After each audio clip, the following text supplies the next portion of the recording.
For centuries, legends swirled through the misty canyons of northern Mexico and the highlands of the American Southwest.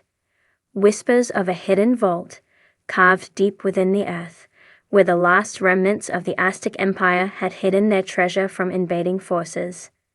Scholars dismissed the tale as folklore, no more than myth. But others, prospectors, explorers, and treasure hunters, believed it to be true. In Season 1 of The Lost Gold of the Aztecs, the boundary between fact and fiction begins to blur. What starts as a centuries-old legend soon becomes a high-stakes expedition through riddles, ruins, and remote landscapes where history was written in blood and gold.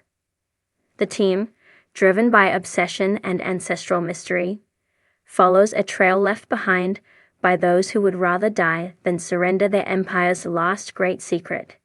It begins with a discovery. Deep in the arid stretches of southern Utah, under layers of sandstone and time, a subsurface anomaly is detected during a remote sensing scan.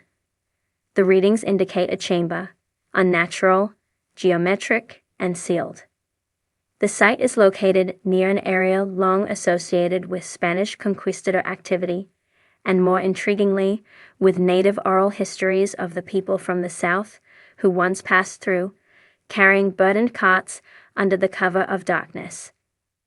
As excavation begins, the team uncovers a series of stone steps descending into darkness.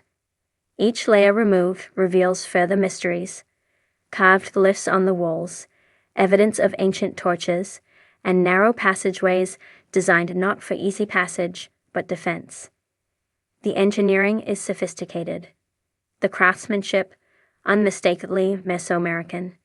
At the bottom of the shaft, a massive obsidian door is unearthed, its surface etched with serpents, eagles, and a radiant sun.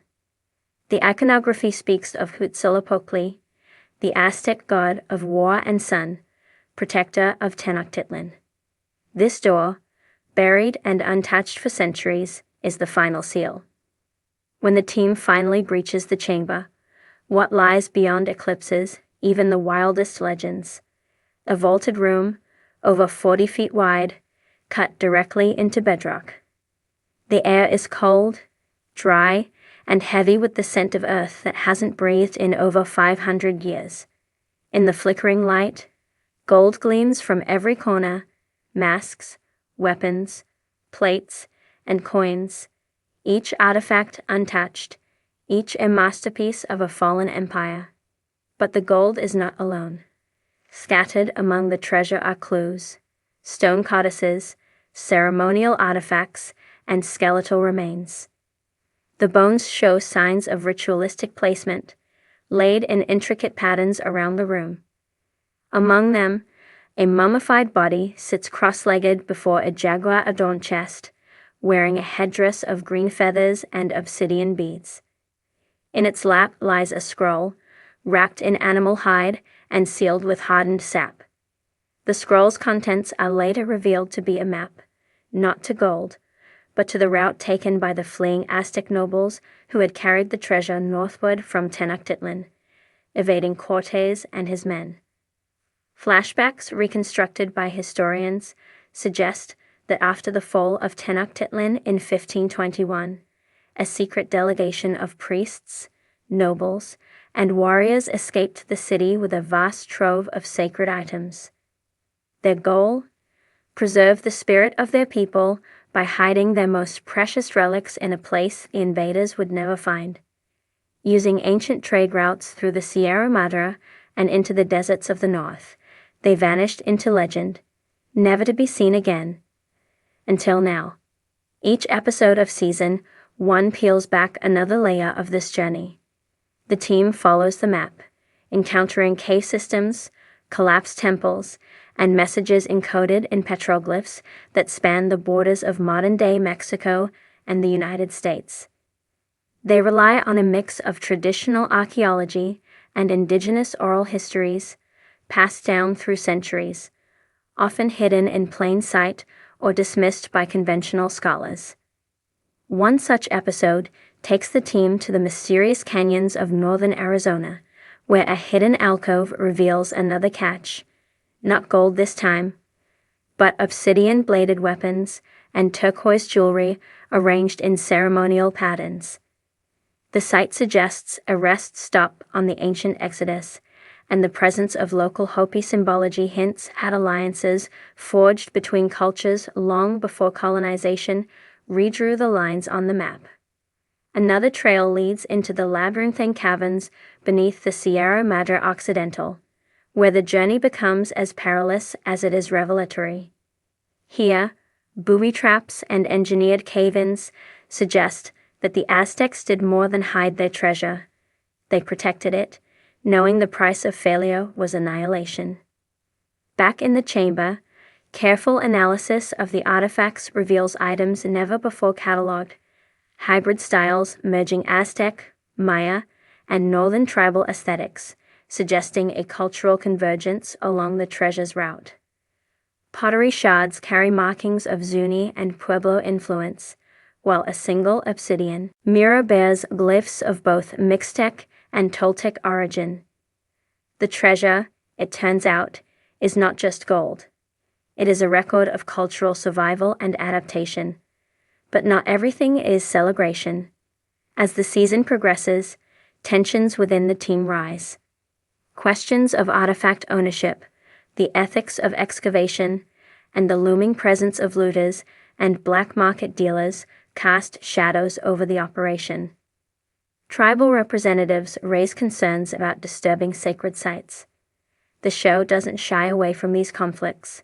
Instead, it leans into them, presenting the excavation not just as a quest for treasure, but a struggle over history, identity, and respect. In a pivotal episode, a section of tunnel collapses, nearly trapping members of the crew. The near-fatal event drives home a sobering truth. The vaults were never meant to be found. Warnings etched in stone, once thought ceremonial, now appear to be literal. Translations speak of curses, of betrayal, of empires drowned in greed. What had started as an adventure begins to take on the weight of something much older and darker, an ancient reckoning. The finale of Season 1 circles back to the original chamber. With the artifacts now under review by both cultural experts and museum curators, the team finds a hidden compartment beneath the jaguar chest. Inside, a bundle of codices is recovered, pages of bark paper covered in bright red and black ink, miraculously preserved. The texts recount the final days of Tenochtitlan, the secret council that formed the escape party, and instructions for the people of the sun to someday return and reclaim what was hidden. This is not just a treasure chamber. It is a time capsule of a civilization's last stand. The season closes on a wide shot of the chamber, now lit by soft museum lighting and guarded by preservationists. What was once buried is now revealed, not just in gold, but in truth. The team stands silently, overwhelmed not by wealth, but by the enormity of what they found. A culture's heartbeat, sealed beneath the desert for half a millennium, now pulses again.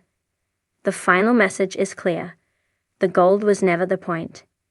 The real treasure is the story, hidden in stone and spirit, waiting to be unearthed. Season 1 of The Lost Gold of the Aztecs began not with the clinking of coins, but with the steady pulse of belief. The legend had always existed in fragments. Stories passed down by indigenous elders, mentions in conquistador chronicles, strange stone symbols on canyon walls. When a team of modern-day explorers, historians, and archaeologists followed these fragments into the rugged Sierra Madre, the story began to take shape, and with it, the entrance to something far older than any of them imagined. The first clue emerged beneath a collapsed stone structure, swallowed by vines and time. Satellite imaging and LiDAR scans hinted at something geometric buried beneath. After days of careful excavation, a square slab of obsidian was uncovered, engraved with celestial markings and a serpent coiled around the sun.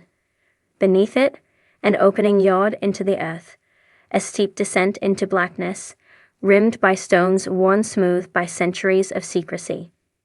The chamber lay hundreds of feet below the surface.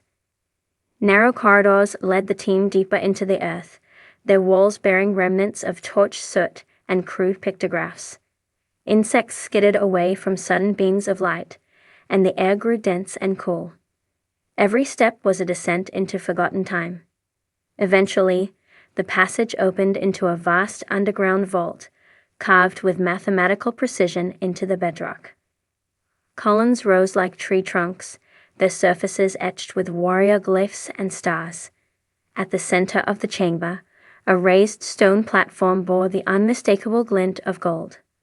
It wasn't a pile, as romantic legends had painted it, but a carefully arranged mosaic. Ceremonial masks with hollow eyes, discs the size of shields, and objects whose purposes had been long lost to history. Everything sat where it had been placed with reverence and precision, untouched by human hands for over 500 years. Around the perimeter stood skeletal remains, positioned with arms crossed over their chests or grasping stone weapons. Their armor bore obsidian blade fragments and remnants of cotton cloaks dyed red and blue. Nearby, delicate offerings, beads, carved animals, dried gourds, hinted at a spiritual dimension. This was not just a hiding place. It was a shrine, a tomb, and a statement of defiance all in one.